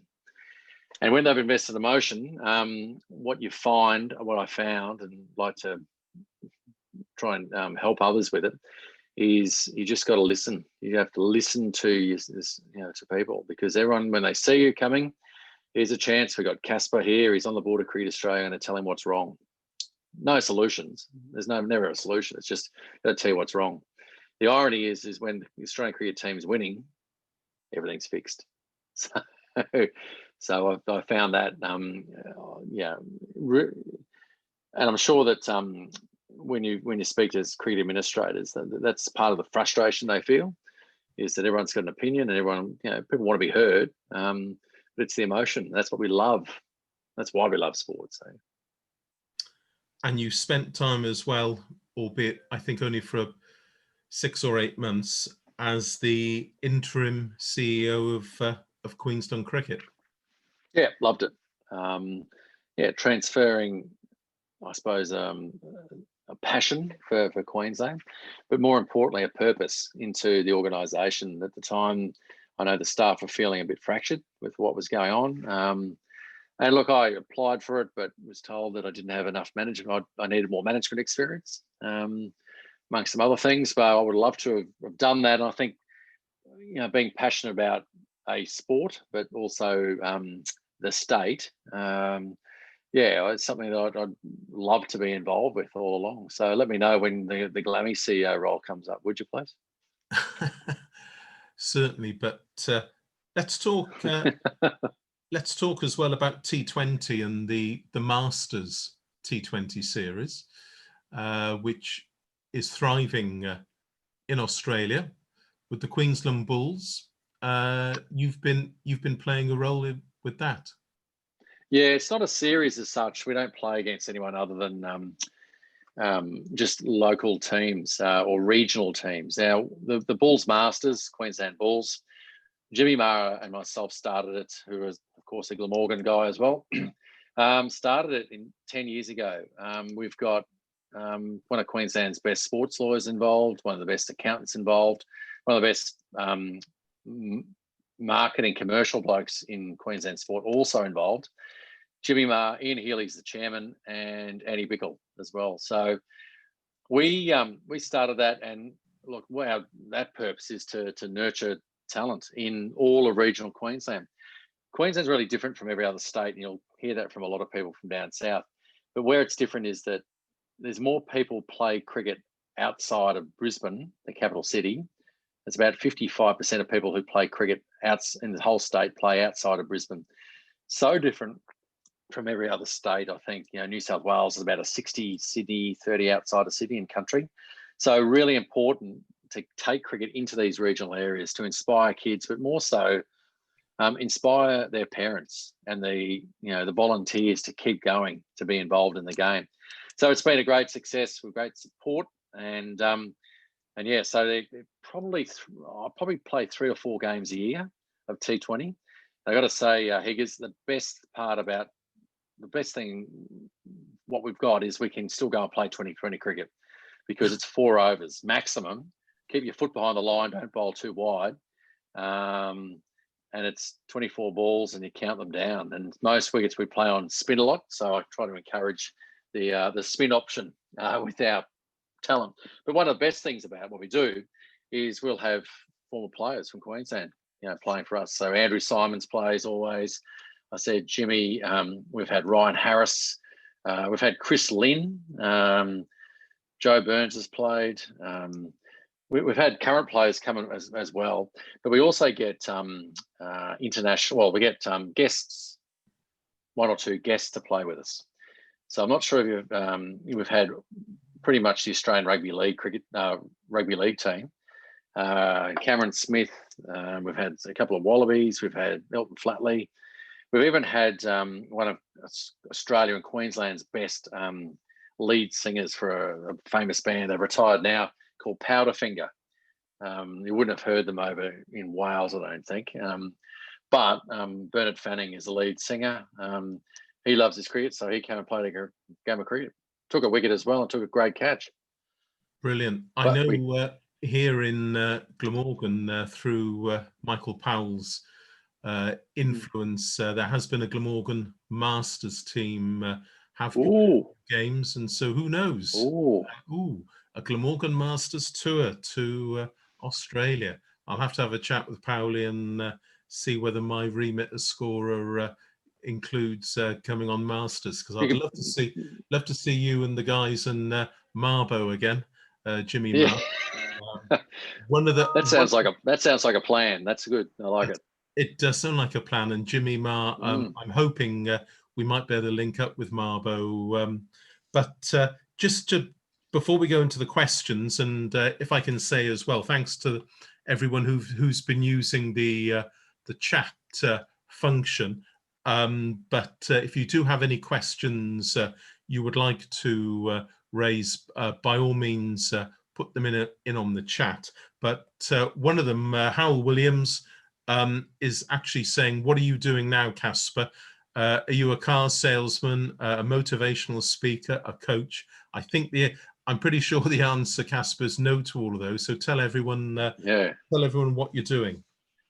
I got involved with a company about nearly 2.5 years ago, a sport technology company, and got a role as chairman. We've developed a smart cricket ball, and this is really, really exciting because my motivation to be involved in this was that Kookaburra is a partner in the process, whereby we've got a chip inside the ball, replacing the cork rubber compound in the centre of the ball. It's just been tested at the University of Queensland through protocol and testing that Cricket Australia introduced into all balls, and we passed with that. So it's really cool. There's 3 reasons. 1, Kookaburra signed up to it, and exclusivity. Number 2, because every white ball competition around the world uses white cookers. Every broadcast game of cricket. Number 2 was that it's the first bit of sport tech that I believe is for the player, because it's giving the player feedback, not the trainer, with all the technology at the moment. It's all around that. But to be able to see the speed, the deceleration, the revolutions, we're going to get seam position, axis of spin, even force on the ball. We can pick up all these things. So it's something that's going to be so cool when we introduce it. But the other thing, I think the other inspiration to do it was that the founder lives in the Gold Coast, as young bloke Ben Tattersfield. He, mad scientist. He developed it in his garage. So it's got all the makings of all this, and we had a really tough year, like everyone last year, in writing it. So we're able to get back to our core and R&D, develop it, improve it. But certainly with 2020, we hope to be over. Certainly in the UK, you'll be seeing it, and not that we've in discussions with, but there's been light discussions, very light, previously. We'd love to see it in the 100. I think that'd be something pretty cool. Great. I'm really looking forward to the 100 myself, and it's going to be a great new experience, bringing lots of new supporters into the game, and that sounds, Kaspa, like you've got a great plan there. Another question from Howell, who regular attendee in the museum. I always know when Howell asks one question, there's always a second one. Of course, Howell has added a second question. He says over Christmas he's been reading a book by the great Don, the great Australian Don, that is, Mr. Bradman, not Mr. Shepherd, and talking about the decline in the numbers playing in cricket in Australia in the 1940s. Has there been a decline in youngsters playing the game in Australia in recent times? No, I think the numbers have been like really good. You see that at schools. My son, I've got a 14-year-old son who's right into it. He actually made the Queensland team as well for his age. He's a fast bowler. You'll be pleased to know. And even I've had some parents come and say, "Oh, I can see where he got that from." I'm not sure if you met my wife, Lindsay. Yeah. Over. Yeah. Well, I do like to tell people that whilst he got my outswinger, he's got my wife's aggression. So he's got all the tools. This one, Ed Kasprowicz. Mark my word.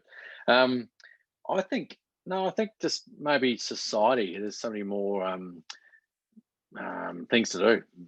There's lots of sports.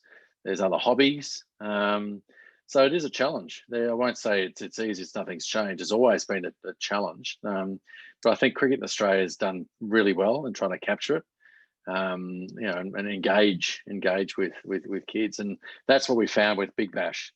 By introducing Big Bash, which is another one of those moments when I was on the board of Cricket Australia, rather than selling it to private or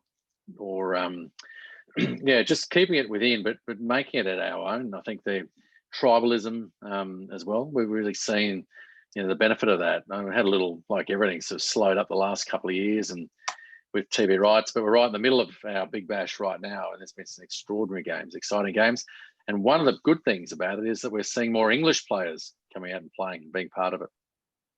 Yeah, and I've been fascinated watching some of the 16, 17-year-old spin bowlers from Nepal and Afghanistan, and these people who aren't household names necessarily in Test cricket, and they've taken to it like a duck to water. So it's a great format, and we can only hope that here in the UK, the 100 does the same later on this year and next. I've got a question that was sent, or a series of questions that were sent in before. This first one comes from Duncan, who's asked, how did the county championship during your time, obviously with Essex, Leicester and Glamorgan, how did the county championship compare with the intensity of Sheffield Shield cricket?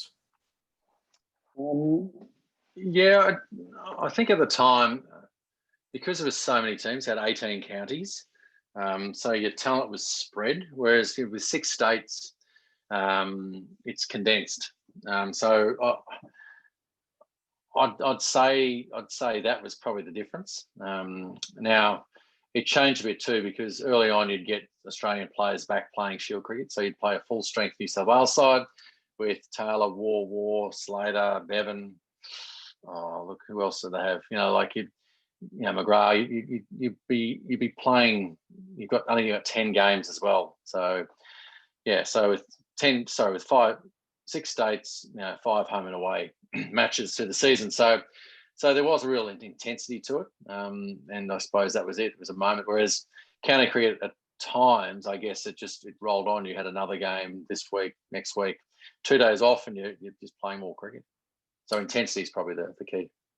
Yeah, and of course I know that the system has changed now. With so 1 second, because I'm just going to 1 second. Sorry, I'm just going to take off my headphones because they've just run out.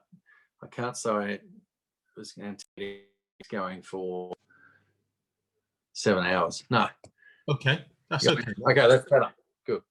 What I was going to say was there is now a change coming up this year, which I think is again a great innovation, which is we're going over to a conference style. So we're playing in terms of championship cricket, 10 games in a pool, in three different pools, and then there'll be a conference at the end of August, September, God willing.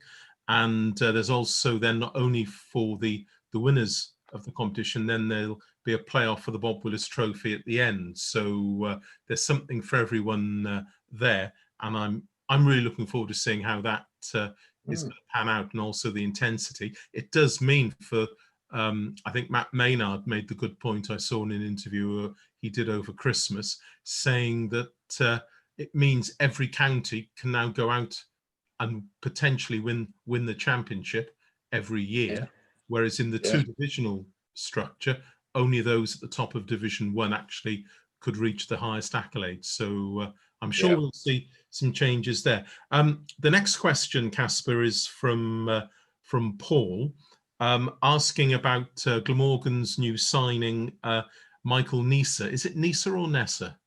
Yep, both. Both. Okay. Yeah. No. How good an all-rounder is he? Oh, he's fabulous.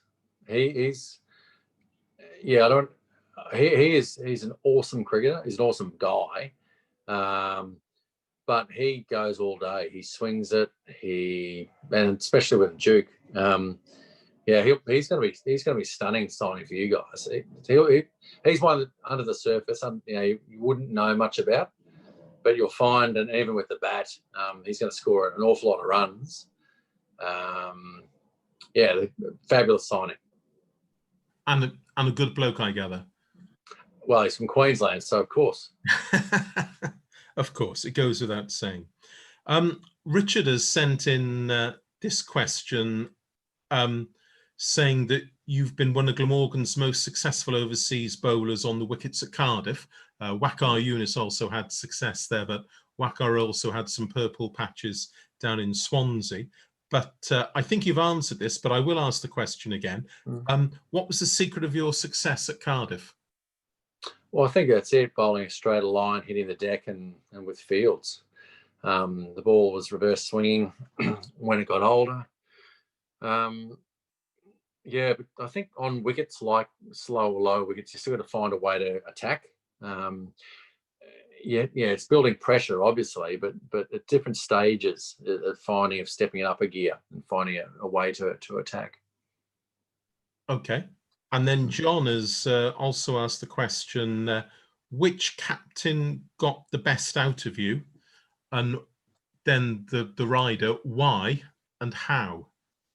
In Glamorgan, because I only had Steve James and Crofty. I think this is overall. Overall, yep. I played the majority of my cricket and matches would have been with Stuart Law as captain, and I think the theme of good captaincy is when you're on the field, like they're backing you, they're supporting you when you're out there. Excuse me. Stephen Waugh for Australia was definitely definitely the same. He was really supportive every time we were in the side, and which is, rather than just feel like you're just in there to make up numbers, it's backing you to, what do you think, Kaspa? What you're looking at it. Same with like Ricky. Who got the best out of me? I'm going to say Adam Gilchrist. When we beat India in 2004, Ricky got injured and Gilly was there, and maybe because Gilly's a good mate of mine. So, but it was just it was the execution of this plan, which was so un-Australian. It was the best moment in my whole career from a team side of things, because we were able to execute this plan as a group of fast bowlers and have success. So, and supported by Gilly. Brilliant. Chris has sent in an interesting question. He's referred to Marnus having been a bit of a bolter coming out of the blue for the last Ashes series in the UK, but just looking ahead to the coming Ashes later in the year, who could be the next bolters? Who could be the next rising stars? I know Will Pucovski has made a good start, and the young all-rounder Chris Green as well. But who are your tips for the top? Oh, look, I think, well, we've exposed them already. That's the thing. I think they're really exciting. Pucovski and also Cameron Green. When I say that, Cameron he's been scoring runs for fun in Australian first-class cricket. He's about 6'6" or something like that. He bowls 140k an hour as well. So he's got all the tools. Look, this is the challenge. It's a real challenge for players these days. In Australia, at a domestic season, the players will play 3 games, I think, in Shield cricket before a test series starts. And then domestic cricket in Australia, well, they play 4 games. Domestic cricket in Australia stops for our Big Bash from about mid-December through to the end of January. And so any momentum you had as a player, scoring runs or taking wickets, if you're not in the Australian team or in the near squad there, then you're not getting a look in. And then that's the other challenge, is that when you finish the season, you're picking up, there's another 6 Sheffield Shield games in February and March, and that's the season. It's really disjointed. So that's a challenge for the players today, but that's it. Back at, like you pointed out, early days with the mixture of Sunday League 40-over games and smack in the middle of championship matches, you just had to find a way. So I think that's the players today are right in the middle of that. Yeah, I couldn't agree more. Another question's come in from David.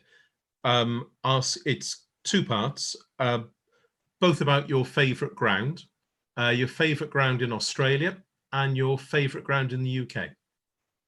The Gabba, not just because it has bounce and carry and it's not a drop-in wicket, and it's home. The Gabba definitely, but I think sense of occasion, the Lords. Just the history to it. I really enjoyed being part of that. I know that, and maybe obviously an Ashes series is nothing like it. Even as a spectator, a few years ago I was over there, and one of the days I remember going down the Nursery Street end, and it was one of the greatest days because I don't reckon I would have walked more than 5 meters or maybe in any direction and not come across someone that I played with or against, and just able to stop, chat, have a Pims. It was just an experience. That was what I loved about that Lords, the other side, I guess, of the fence. But I think, I think the other thing, when you're playing county cricket and you're playing against Middlesex, and you're experiencing Lords a different way. You're experiencing the catering, which is another level. Awesome. You're just experiencing that with a whole different perspective because, yeah, the sit-down meal. It's a shame that I'm wondering what year it was where they took away the glass of wine, because that would have been.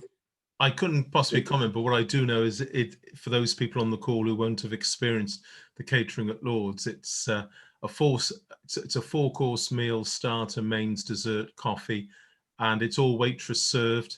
But the food is absolutely top drawer. I've always wondered, how can someone go out, bowl a 15 over spell afterwards, or someone in the middle of an innings, and I look at Mike Gatting as well, and but really, really great food. And Stuart Law's the coach there now, so Laurie. Yeah. So So he gives me feedback about the different dishes. So yeah. The final question, Kaspa, has come from Peter, and it's the origin of your surname, and he says it's. It doesn't sound Australian, but anyway, perhaps you could just finish off by giving us your family background. Yeah, my grandparents, on my obviously father's side, came to Australia when my father was 3. I think they travelled all the way from. They came through Germany, but it's actually the surname is from Belarus. So my grandmother always used to say White Russia, Belarus. And Belarus didn't exactly exist, I think, when they left in, 50? When they came out. So there's not a lot of cricket played in Belarus either, but I think I got to say, I actually investigated, because my father was actually born in Germany when they were sort of, on their way moving out. So he had a German birth certificate. I was trying to see if I could get an EU, but it wasn't the case. Unlike having drunk at an Irish bar somewhere around the world, you can get an Irish passport.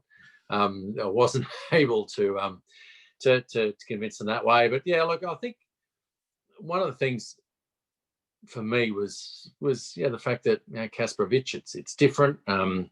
It's noticeable in many ways, and one of the things I used to laugh with and really get on with one of my good mates is Simon Katic or Katic. So we used to joke that we were the Eastern European Brotherhood in the Australian cricket team. Loved our processed meat. Not so good on cabbage, but but good on the tooth nonetheless. But yeah, so that's the background. So my parents, when I came here, my parents actually separated when I was 9 years old. My father moved away. I'm the oldest of 3 boys, and so my youngest brother Simon actually played rugby for the New South Wales, for the Waratahs. And really, one of the things that I've learned through my journey is how important sport or cricket was in my upbringing, because all the male influences and role models were all around sport. And when you're being selected in teams, and I think I was in year 9 at school when I was selected in the first 11. So I'm 14 years old playing with 17, 18-year-olds at school, at our GPS school, Brisbane State High. You're having, to not toe the line, but maybe it's live my life with, eyes around me or watching or something like that. I don't know. But I just think that's where I just realised how important I found sport was for me, from upbringing, and something that I'd certainly encourage for everyone to be involved. Well, thanks, Kaspa. That's a great answer. In fact, the last 2 hours have flown by, and it's a shame that we have to finish. But I know on behalf of everyone who's attending the talk now, and the others who will be watching online when this goes on the Glamorgan YouTube channel later on, many thanks for your honesty, and as well as hearing about your experiences in this great game, and some of the messages and some of the learning outcomes that you've taken forward into your other lives. just before we finish, if I can just say that the next museum talk will be reverting back to an evening slot. It's January the 27th.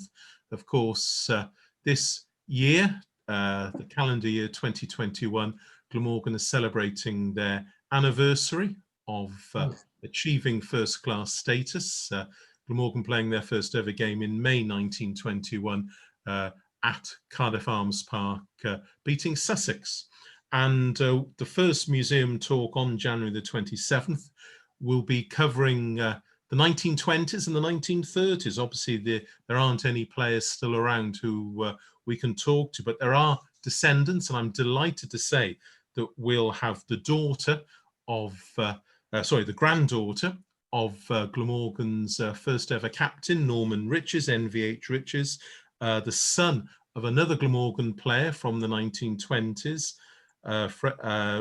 Freddie Mathias, and we'll also have both the daughter and granddaughter of probably one of the finest Glamorgan players, Maurice Turnbull, who of course helped to get Glamorgan going in the 1930s. So that'll be a very nostalgic evening, as well as some chats and interviews with our three guests. I've also got some special films as well as some photographs giving a flavour of what life was like in county cricket over 100 years ago. In February, as I say, Adrian Dale has agreed to join us, currently living in Auckland, and the dates will be appearing, confirmation will be appearing on the Glamorgan website and on the museum website shortly as well. As I mentioned earlier, Matthew Elliott hopefully will be joining us as well.